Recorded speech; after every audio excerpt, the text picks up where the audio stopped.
point of view that's very strongly supported by a lot of people. And they are right on that. It's basically people are going to notice your bads more than your goods. You could look at the president, Abraham Lincoln. They could say, oh, yeah, he freed the slaves. But he was a slave owner himself. But they will make sure they point out 10 bads for every one good. It doesn't matter what you do, who you are, and what profession you're in. For every good you do, people are always going to remember the bad. And that's just human nature. It's a sad thing for the wrestling business, but wrestling goes on. And it still goes on. To the point right now, you ask somebody who Chris Benoit is, they're not going to remember as a wrestler. Ain't that the guy who murdered his family? It's sad. Oh, no. See, OJ is a whole different topic. Yeah. The man did something. They couldn't prove it. He went out, wrote a book saying, if I did do it, came out everything. They arrested him for basically him trying to steal his own property. And then when he was on his deathbed, admitted to everything. It's called double jeopardy. They couldn't trial him again for that crime. But he got away with it. So for every person that says, oh, no, you can never get away with it, O.J. Simpson, as a black man doing a crime against a white woman, got away with it. So that should give you hope, America. You could do something bad and still get away with it. If O.J. can do it, so can you. Let's think about the positive and forget the negative. You kill somebody, don't worry about to hide the body. Worry about getting away with it. Am I right? Now, it seems like me and Miggles McDoom. Hold on, wait 1 second. See what I'm going to do here right now. Certain things, the way it goes on in this little radio station that we're doing, we got to take time out to pass things along.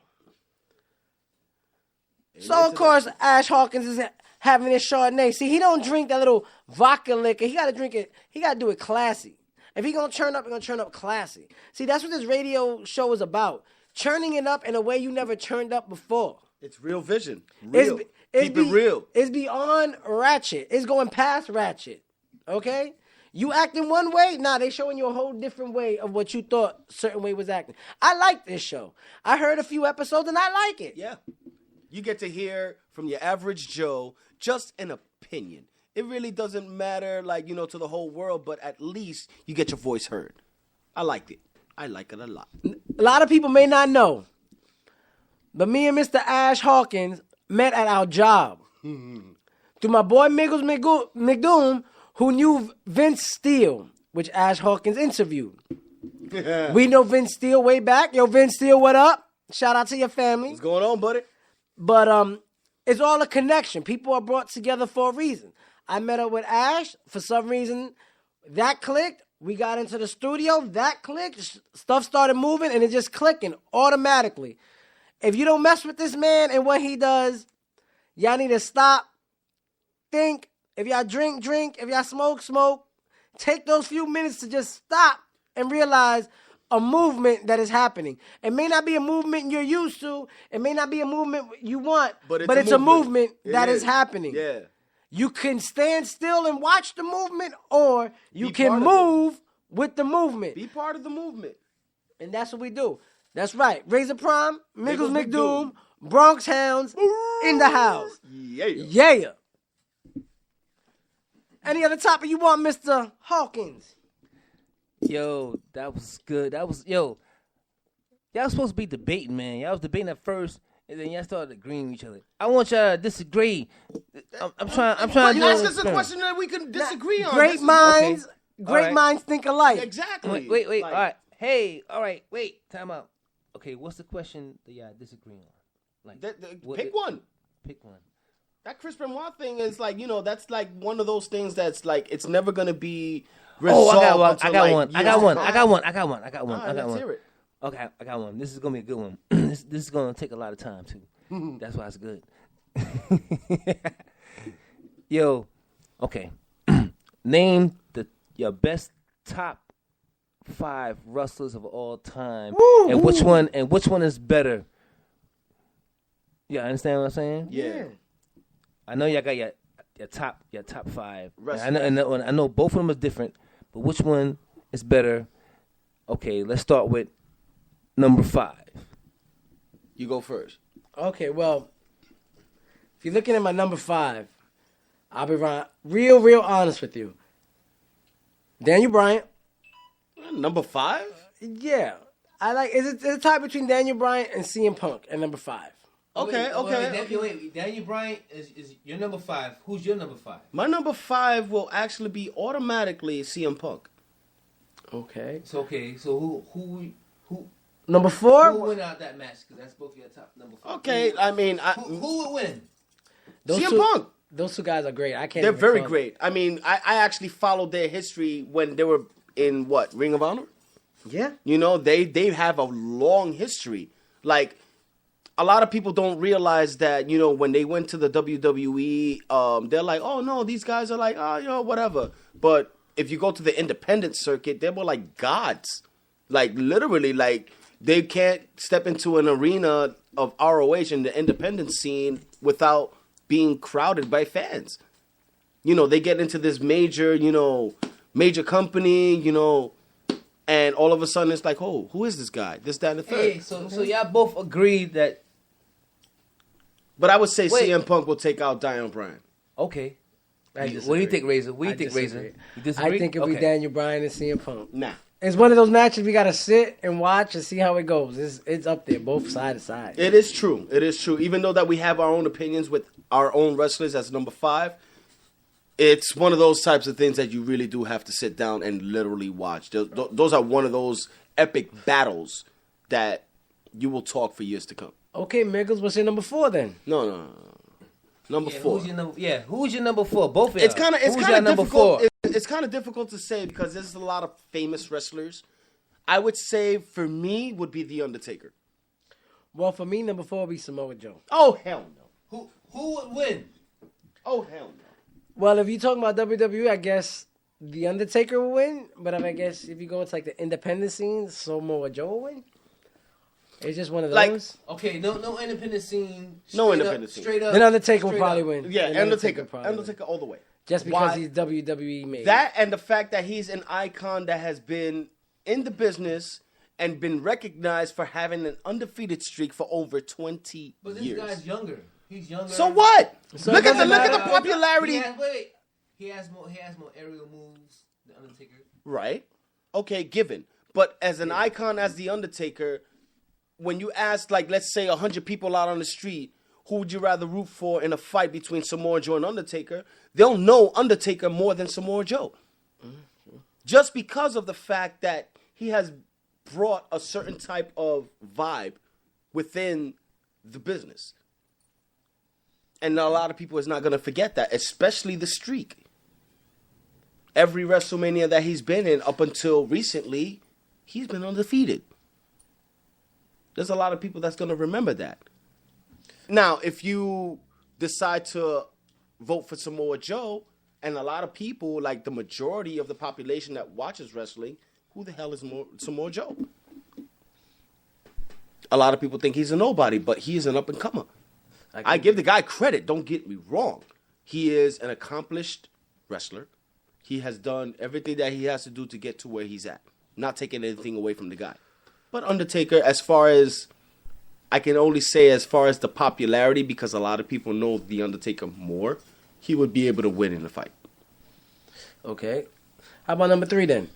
That's your turn. Yeah, number 3. Your turn. Wait, it's both your turns. Yeah. No, I went first on the 4th. He goes first on the 3rd. Okay, I go.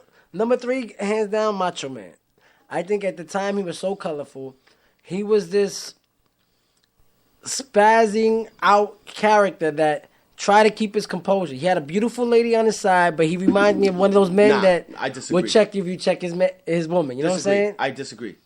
Who you got then? Hulk Hogan. Fuck Hogan. No, fuck you. Hulk Hogan. Why? Just for the simple fact, not only was he the face of the company, he basically was like a hero to millions of people for so many years.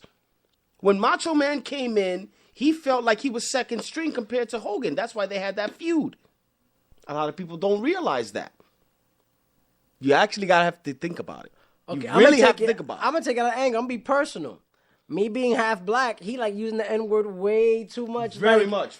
And I get it. He has a lot of black friends, but doesn't give you the right to say it. No, Well, no. Who knows that Hogan might have some African, No.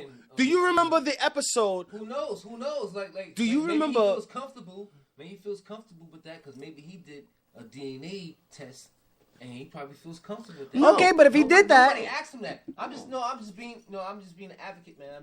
well, I feel you. You know. I get that. Remember, this is the Real Vision Radio. I get that. Ash You know what I'm Hawkins Mr. saying? Debate. Opinions are like assholes. Everyone has one. Hulk Hogan, I get that. Hulk Hogan needs to really, really realize how far the words he said in his statement went. Yeah. It didn't hit, it didn't hit just the black community. It hit everybody who considers a black person close to him. I got people that are close, I consider my brothers, that are black. So when people say, oh, something negative about black people, I know they're talking about somebody else, but I take it like, yo, I hold people real close to me, and I can't have you. If they were here, it may be some problem. Yeah, that's that type of stuff that just makes me want to just punch you in the face. Just because of the fact that I'm just cool with, other races and other cultures that you may not be along with. You know what I'm saying? That's an insult. But as far as this is concerned, we're getting off topic. As far as this is concerned, I would say Hogan over Macho Man Randy Savage because basically for me, and this is just only my opinion, Macho Man was just a jealous bitch just because Hogan had the popularity. He had everything down pat, okay? And he got mad just for the simple fact, in one of the episodes, and ladies and gentlemen, you can actually look this up on YouTube, the episode where Macho Man Randy Savage and Hulk Hogan were in a tag team. They had Elizabeth over, I think, Hulk Hogan or Macho Man's shoulder, and they actually put a slow motion move where Hulk Hogan literally touched Elizabeth's ass. That's where he really got jealous, and that's where the focus was on. And basically, Macho Man basically was just literally a jealous person and very possessive. Okay, hold on. With that fact alone, with that fact alone, you know what I'm saying? It made the storyline great. I mean, perfect during that time period. But I would say Hogan would come over every time because of the fact he's the face. That's it. That's all I'm just trying to say. Now, don't take this personal, but this is how I know you a Hulkamania cock rider. Now hold on, wait. Don't get it twisted. Hold on, wait. Don't get it twisted. No, I'm gonna give him his chance. Now, Hulk Hogan was the immortal Hulk Hogan. Hulk Hogan was never a savage. Hulk Hogan was never a king. Hulk Hogan never pulled bad bitches like Miss Elizabeth. Hulk Hogan, when he was champion, is because nobody else was. Macho Man, wait. Before he became champion, Hulk Hogan had mad bitches around him. Okay? This is before the epic body slam when he came out and body slammed Andre the Giant in WrestleMania 3. He had mad bitches. Okay. He was a heel before he became a face. Now, I hope y'all know. Did you know that? I hope you know wrestling's fake. Hey, And we know this. Hey, fellas, come on, man, come on. You're the one that started this. Come on. Yo, this is the debate, man. It is a debate. You're the one that started the debate. No, hold up. God damn it. Ash Hawkins Mr. Bread Show. Woo! RealVisionRadio.com. I apologize, but that's one of Real those type of independent topics media that I'm group. very sensitive of. I'm sorry. Damn I you, know. Hogan. No, wait. Damn you, Hogan. I know, man. You like Macho Man. You like Hogan. And that's just what, number 4? That's number 3. Number 3. Number 3. What's up with number 2? Number 2. Let's Number go. two. Come on, let's Oh. go. Number 2. Oh. Number 2. I'm not What's even gonna number 2? bullshit anybody but John Cena. I'm not gonna bullshit anybody. John Cena. He has done his own part as far as being a face. Regardless of the fact whether or not if people love him or hate him, he's still maintaining his composure as a face. He did start off as a heel with the chain gang thing, It was kind of cool for a while. Me personally, as a face, he's very big on that. Me personally, I would like him to turn to the dark side. A lot of people don't realize that he's already so popular at that point that he literally has people half and half talking about we love him, we hate him. We love him, we hate him. But at the same time, they will love him unconditionally if he does turn bad. Just get in touch with his dark side, basically. They did a storyline where Kane literally wanted to unleash his demon. Unleash